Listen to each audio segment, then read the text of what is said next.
Maraming ginagawa itong pelikula na to.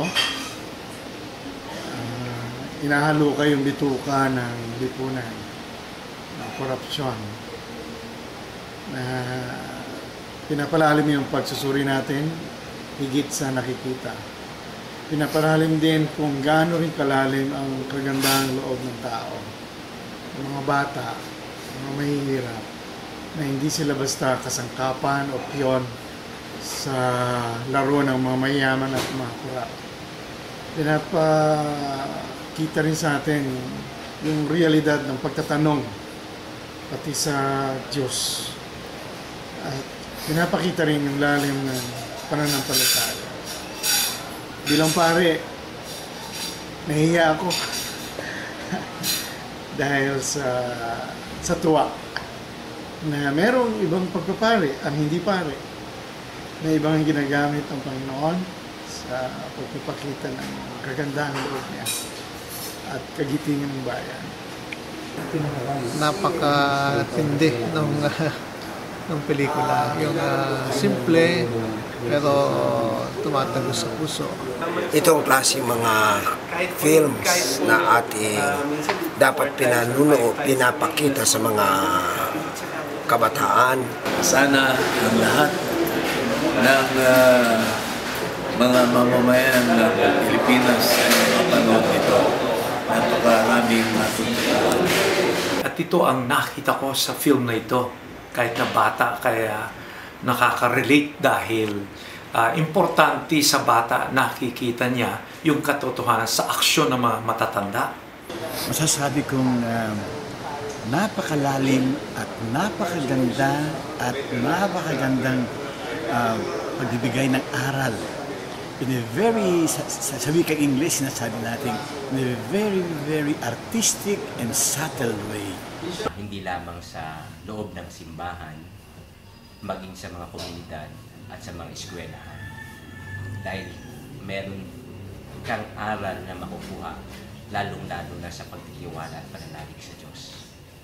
Alam ko yung Pilipinas ay merong karamdaman. Pero nangako naman ng Diyos na pagagalingin niya tayo, ang bayan o ang bansa Pilipinas, kung ang tayo mismo, lalo na sa ating mga evangelicals, eh meron tayong magpapakumbaba, hahanapin ng kanyang magbabalik loob sa kanya. Sina-challenge tayo ng pelikulang itong Agawan Base na tugunan ang panawagan ng Panginoon para harapin ang buhay natin ngayon.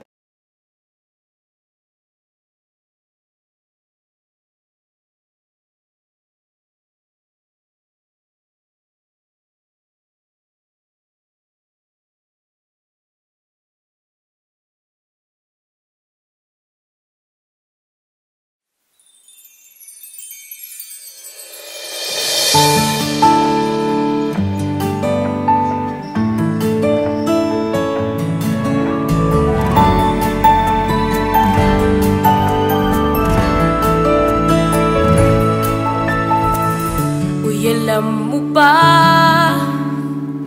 may nagmamahal sa'yo nang higit sa akala mo.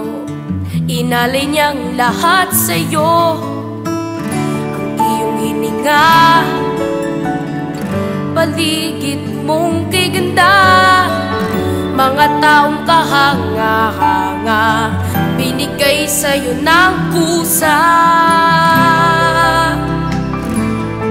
Sa oras-oras, iniingatan ka niya. Tunay at wagas ang pag-ibig niya. Nais ka niyang makasama sa buhay mong tuwina. Siyang Diyos, Diyos kong tunay.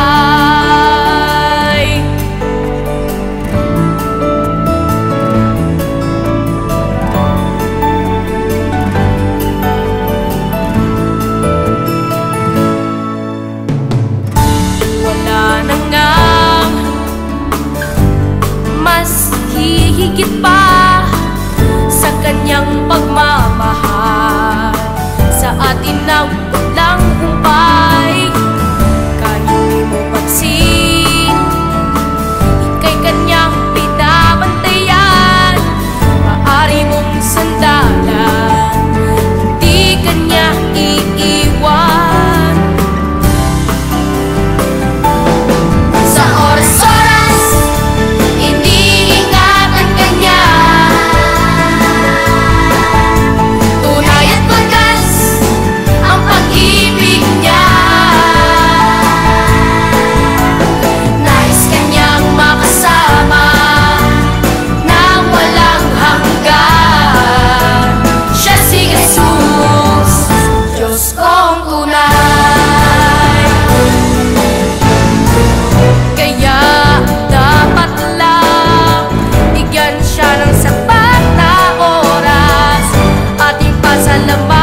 si Jesus nasa isip at puso.